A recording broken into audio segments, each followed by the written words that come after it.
If you're wondering why I'm a monkey, it's because I record these on stream. So Twitch link down below. Now, in this series of the triple crit damage weapons, I recorded quite a number of them. You might be seeing examples on screen or not. It depends on how I feel about editing. They'll all be linked down below either way. The bundle bust has been one of the most requested in history. Not only is this one of the most highly requested triple crit damage weapons I've ever had on my channel, but I have been wanting to make this video for so long that I already had the triple crit damage perks on this weapon when I went to record the video. I suspect it has something to do with my bundle bust best uses video. I don't know. Link to that video down below either way. This is one of the strongest, most recognizable weapons in the game. We used to use it back in 2018 Frost Knight. I even recommend it for modern day Frost Knight. The Storm King fight, I use this for my first 100 Mythic Storm King fights because it packs a punch. This weapon does so much damage up front. It's super good single target damage. It is a powerhouse of a weapon. And of course, it can have 3 crit damage perks, which, oh yeah, Ben's Warcry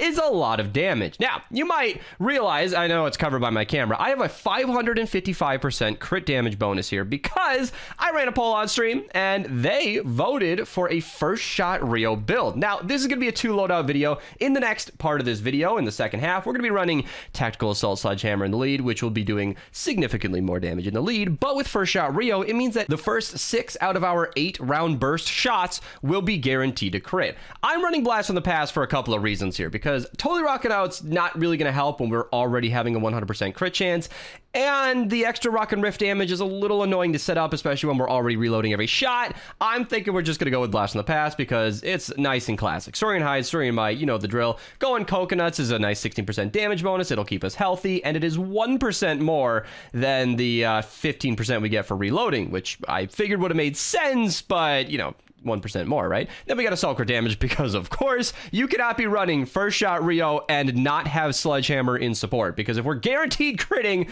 of course we want to do 75% more crit damage, and then assault damage because an extra 17% base damage is all we got here. So yeah, let's bring it in game and check it out. All right, so let's see here. Triple crit damage bundle bust. Quick reload.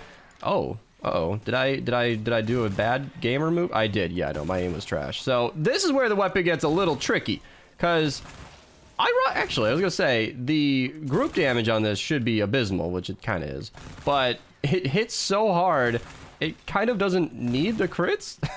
It's a little weird to control, but I want to trigger this in Cannon. That's what I want to do. This weapon is a big single target weapon. That is what it's good for, and that's what I want to demonstrate here. I'm going to eat a coconut since we've got them. Hit a quick reload. Somebody did suggest Chaos Agent, by the way, and I tried that one time. I tried on stream a Chaos Agent build where I was demonstrating to the viewers a vacuum tube loadout. So like the vacuum tube AR with Chain Lightning, it actually pairs really well with first shot Rio, so a little freebie for everybody there.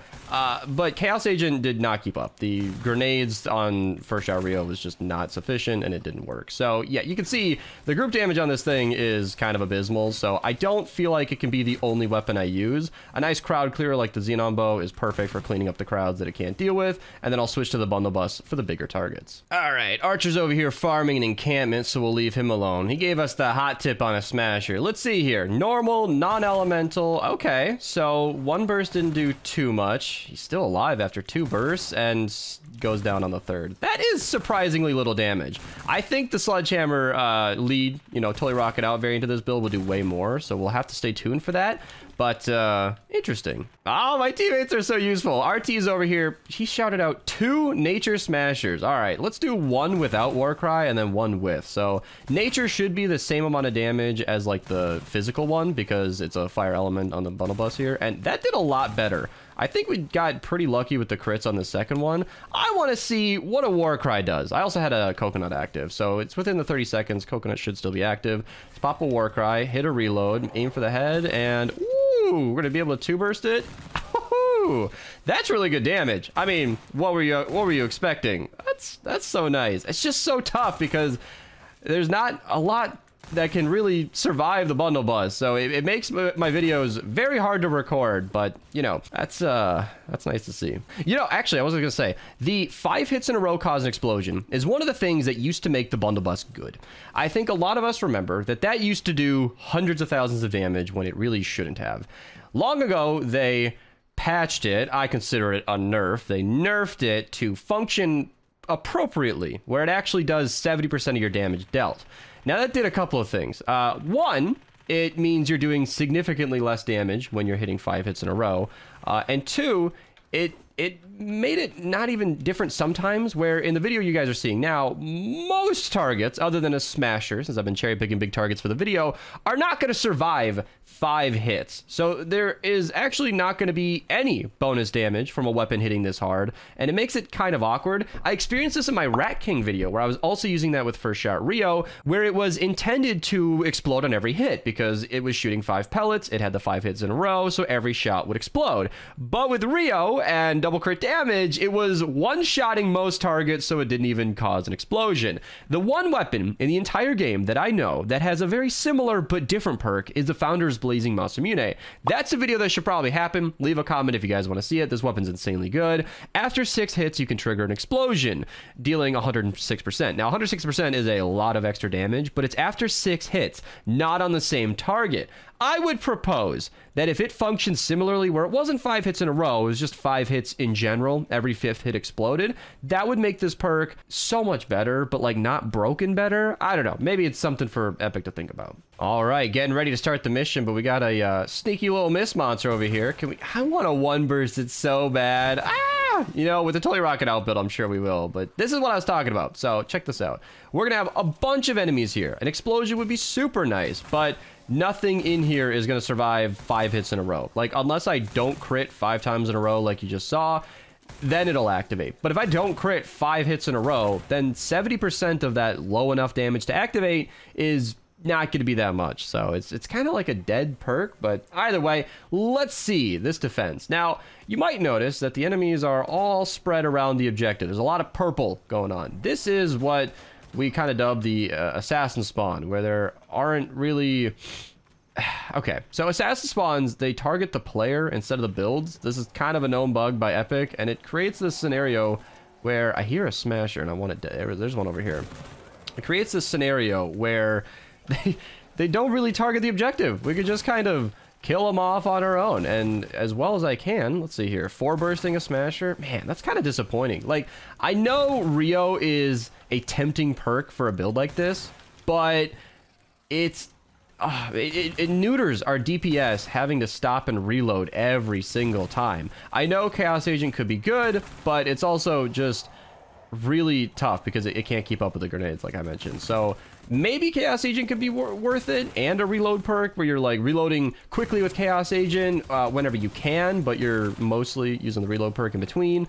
I don't know. Like, maybe you're mostly using Chaos Agent, but then when your grenades run out, you reload normally. That could be my suggestion to make this a little bit better. Loadout, where I can't honestly suggest this as a serious build, but I think people wanted to see big damage, and compared to what I'm used to with like the Blackout AR and some other spicy builds like that, this is not that impressive, and I'm a little disappointed. Obviously, Totally Rocket outbuild, second half of the video, we'll see some more bigger damage, but not so far am I very impressed. All right, well, propanes count in my opinion. Pop a little reload, knock them out. Want to make sure these guys don't blow up our base any more than they already have. Our defenses are so lax because of this assassin spawn. You guys can see we have basically no traps down. The enemies are spawning in these thin little hordes, and they are barely approaching the defense. They are way more interested in me and my teammates, so as long as we just stay out here and are active, they'll target us, and we don't even need a trap. It's basically a freebie. Assuming I can actually find them. There we go. I got a couple hiding behind the ledge. I know they just threw... Oh, crap. So I can't kill it fast enough without reloading, but reloading slows me down. This is so stressful. Okay, there should be another one right over here. Hopefully I can hit it before it tosses. Nice. We canceled it. Nice, nice, nice, nice, because those fatties are a major problem now. I should probably eat my coconut. Mini boss is smokescreen. That's terrible. Take out the flinger throw. Oh, I wanted to do damage to the flinger before I got into the smoke screen, and it is getting too close for me to do anything to it, but it kind of stayed out of range long enough for me to take it out. Perfectly fine. You know, considering this weapon does as much as it does, it's kind of a mini boss weapon. I want to say it's kind of a mini boss weapon because it does high single target damage. That's why this weapon thrives in the Storm King fight, because that's all you really need it for. But reloading as often as I am, and shooting is as slow as this weapon even does when you're not reloading constantly, it's not really a a DPS weapon. Like, the amount of damage you would do over the course of the time that it takes to kill a mini-boss would better be done by, like, the Huskbuster or the Ground Pounder. Look at, I have Fun 160 videos I can plug now. Yeah, I finally made those videos. I talked about making them for so long, and they finally exist. Now they exist, so I could plug them. Those are better weapons for a mini-boss. I would love to use that on this one, but it being smokescreen, I'm going to do about 90% reduced damage from a ranged weapon. It's not even worth shooting at it. Unfortunately, my job is back here. Yeah, this is where I thrive, killing the mist monsters. There we go. Yeah, all right, so let's aim at the middle one. Maybe if it survives 5 hits, it can activate the explosion to hit the enemies around it. That's kind of what's happening. Dodging enemies, trying not to get hit. Eating a coconut, staying alive, jumping up here. Maybe I'll just pop a war cry for my teammates that are probably out of range, because I'm in that position where, because there have been so few enemies to shoot at, this mission has been very weird, because this weapon is only really good against big targets, so I've been pausing between recordings trying to find stuff that's worth shooting at, but then the enemies in this assassin spawn are not coming in waves that require a ton of attention. They're just going for my teammates, and they're handling them very comfortably. So my brain is kind of turned off in this mission. Normally, even if I'm not going to contribute on the mini-boss, I should have popped a war cry, but they are probably going to be fine without me. I just realized the mini-boss is still alive. They might be ignoring it, but realistically, what is a mini-boss? A random cache, so like maybe a purple or legendary schematic, and then 50 gold that nobody in this party needs? I don't know. I like to take out the mini-bosses when I can, but of course, as I'm recording a video featuring a weapon that's useless against the mini-boss, I'm trying to do my thing out here. Man, the accuracy on this weapon is pretty good. It's just the recoil is hard to control, so it's not the easiest to get a clear shot, but I think we've seen what we need to see. I'm a little underimpressed, so I'm going to call this game a little early, and then let's cut to the Totally Rockin' Out build. All right, the moment we've all been waiting for. A full-on Sledgehammer lead, Totally Rockin' Out build. This boosts us to a 705% crit damage, which is super nice. I love that. Battle Beat, Wafers. Typically, I'd prefer Fumble just because it's easy to get it active immediately, but this isn't exactly a crowd-clearing weapon as we demonstrated, and I want to be able to guarantee a crit, especially since we have no crit rating on this weapon. Locked and Reloaded, because we'll be reloading often enough, I guess. And then we got Assault damage for the 17%, and I'm going Survivalist, because I just wanted a perk that I don't have to think about. I don't want to collect coconuts again, and I will be carrying Wafers as well. I'm gonna have to put a few traps down this time to get Battle Beat active for sure, so let's hop in game and see how much better this one does. Oh god, I got hit by a smasher when I was starting to record. Here we go, let's see. Oh yes. Oh, that's the damage I was looking to see. Woohoo! That's more like it. You know, first shot Rio is fun and all, but that's damage. I dig it. Goodbye, Wolfie. I dig it. Hello, interesting block of stone. All right, encampment. Here, oh, so many miss. Ooh, the damage. That's what I like to see. Oh, yes. Okay, we're gonna reload, do this, come over here, pop a wafer. Nice, take it out, easy. I try to go for the higher health target because, you know, I want to get that big explosion as much as I can. Take out these targets over here, knock them out. These guys are such low health, it's not even worth shooting them anymore. I'm going to take these guys out with the Xenon Bow. As said in the previous part of the video, this is not a crowd clearing weapon, and I shouldn't be expected to crowd clear with this weapon. So I'm going to knock them out the easy way. Oh, there's a survivor. How did I miss you? How did I... Okay, well, you know, that's... Oh, that's beautiful. I love one-shotting a Mist Monster. That is great. It appears as though the enemies have been alerted. They're going back to their sleeping state. One of the most social Mist Monsters of the group, the Tiger. If it is roused, it'll come straight at you, so you have to act quick. Run away. All right, the defense begins. I got my been sick for a week Seal and Electrofield trap setup going down. Hopefully this will just activate Battle Beat so we can get Totally Rockin' Out active just like that, and we can take out the Smashers with the... Woo-hoo-hoo. That's the damage I was hoping for the first part of the video. That is super nice. Smasher on you, perfect, perfect. Yeah. Right over here, before it gets to the crazy overkill trap tunnel. I shouldn't need Wafers because it's already active. Ooh, almost two-bursting a Smasher. If I can get good crits, I think I can two-burst it. I want to... Well, not like that. Okay. Yeah, see, this is unlucky crits. I think Battle Beat or whatever, Totally Rockin' Out was probably fading right there. So I'm hopefully going to have to... There we go. Activate Totally Rockin' Out closer to when I start to interact with a Smasher. Let's reload so we have everything. Okay, perfect. Is that on the east side or the other side? In front of...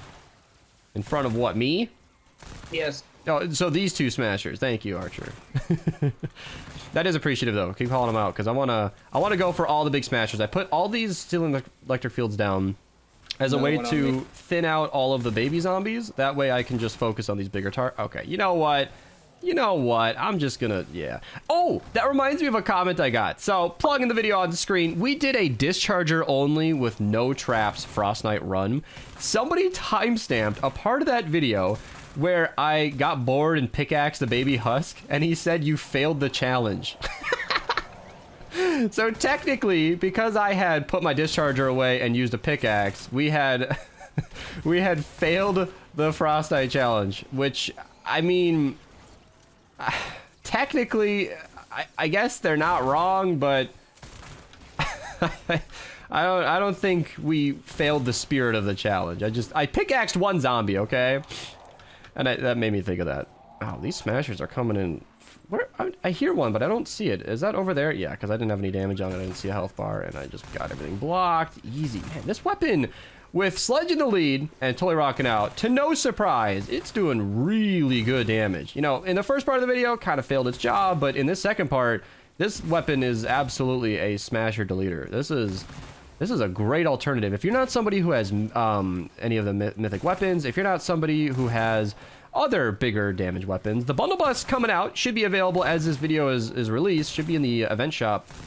Might be worth a pickup. If you're a lower level player, this could absolutely be your secondary weapon. You know, have a primary in the lead for general crowd clearing and use, and then the bundle bus can be your offhand weapon that you pull out just for the bigger targets, because it's doing an excellent job. Granted, it's doing an excellent job with the correct loadout, but if you're a newer player who doesn't have every weapon option, you're probably not in the 160 zones. I always record my videos in the highest level zones that I possibly can, because I think that's the most entertaining place to be. So this weapon probably does significantly more in the lower levels, because I remember I used to use the spyglass all the time. I'll link my best perks down below. That old video is one of my favorite on the channel, because I used to love the spyglass. It was my go-to, because I'd pull it out, quick scope the mist monsters, one shot them to the head. Loved that weapon. The aesthetic of the spyglass remains to be one of my favorite in the entire game. It's a beautiful weapon.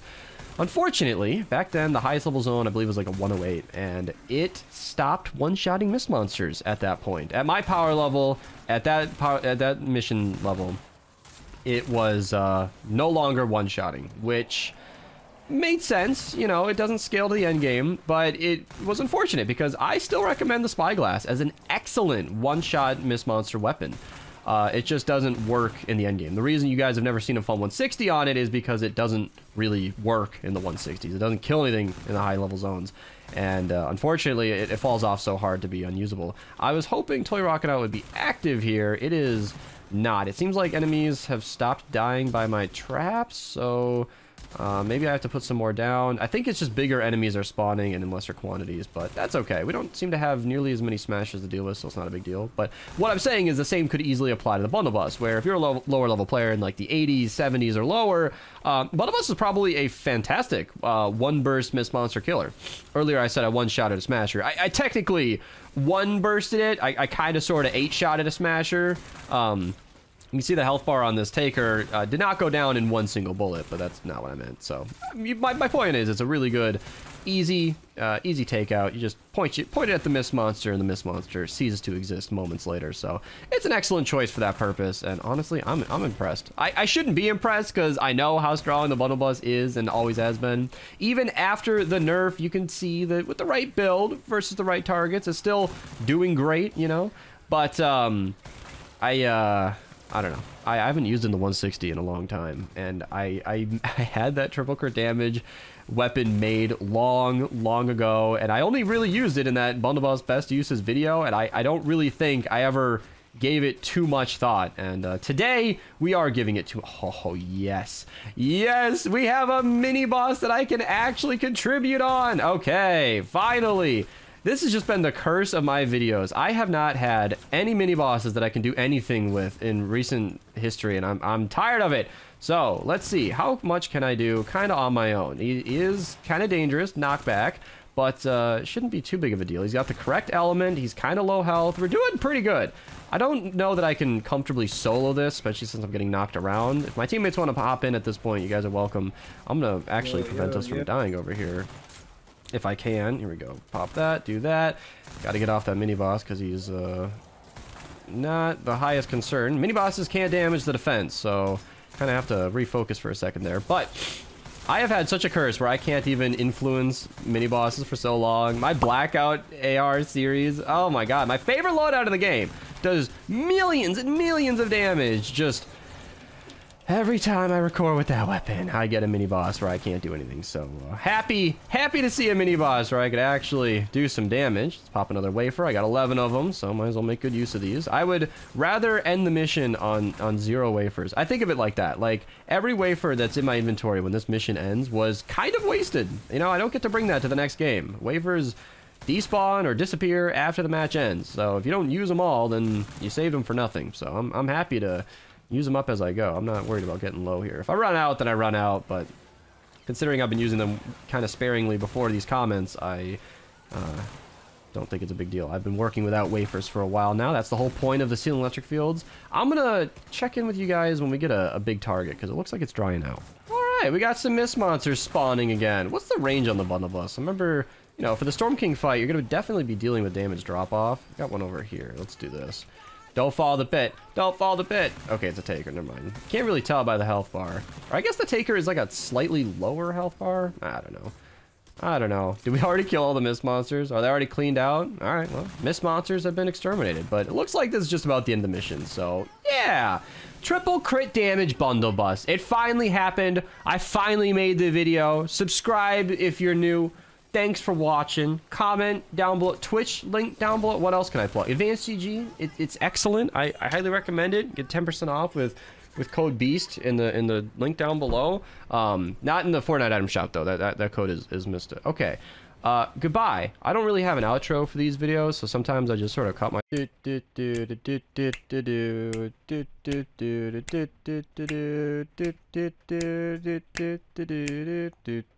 and then